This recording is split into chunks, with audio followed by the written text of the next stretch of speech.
Ahoj, dneska se podíváme, jak na Minehubu můžeme obchodovat s XPčkama, penězma a nebo itemama. První věc, která je potřeba udělat, tak je, že vytvoříme obchodní nabídku. Udělá se to velice jednoduše, zmáčkneme tlačítko pro chat a zadáme tam příkaz trade / člověk, se kterým chcem tradovat. Pak to potvrdíme a druhý hráč, kterýmu jsme to poslali, bude mít chvilku na to, konkrétně 15 vteřin, aby obchod přijmul nebo odmítnul. Takhle vypadá zpráva, že se vás to zeptá, jestli chcete nebo nechcete. A když dáte přijmout do 15 vteřin, tak to přijmete. Potom, co to přijmete, se vám otevře přehledný okno. Tady část s nápisem Kovorok, také půlka moje, Psakolom, tak protože se tak jmenuje hráč, se kterým obchodu, tak je to část jeho. Můžete si tady i experiency, i peníze, i případně itemy obchodovat. Samozřejmě ne vždy to může být úplně výhodný, já jsem tady dal, že jabko dám z itemů. Když chcete experience nebo zkušenosti, tak ťuknete na lahvičku a tady vyberete, kolik jich chcete dát.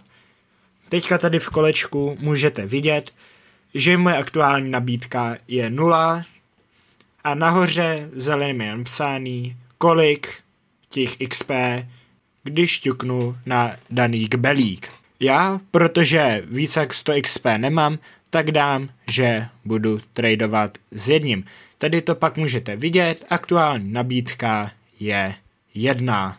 Pak si tady můžeme přepnout tady tím na dolary. Funguje to podobně, tady máme $1, 100, 10 000 a milion. Já tady dám, že chci $100 a ukáže mi to, že aktuální nabídka je tady $100. Druhý hráč může udělat úplně to stejný jako já a můžeme tady vidět aktuální nabídku. Já mu dám normální jabko a on mi dá tady hlavu, co vypadá jako jabko. Já mu dám 1 zkušenost, on mi taky dá 1, já mu dám $100, on mi dá 20 000.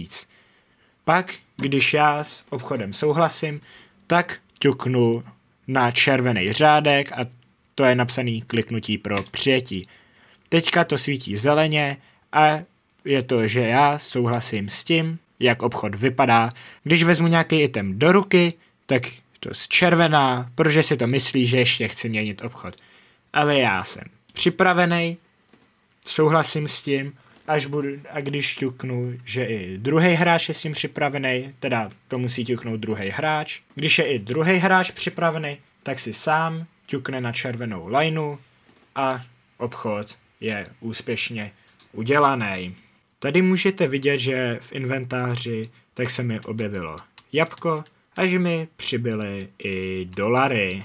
Já doufám, že se vám video líbilo, že pro vás bylo užitečný a že budete moct takhle tradovat se svými kamarády, anebo i hráči, kterým nedůvěřujete, že byste jim to jen házeli. Zajímá vás, jak můžete vydělat dolary?